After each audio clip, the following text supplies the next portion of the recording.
Why are we learning handicrafts and woodwork in Finland school?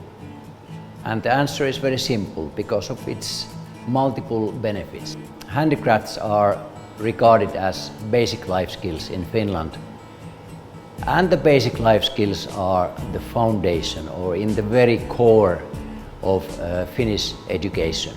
While students are playing here with the tools like hammers, screwdrivers, saw, planes, files, they are learning to be more independent and fully functioning citizens, enhancing the academic skills.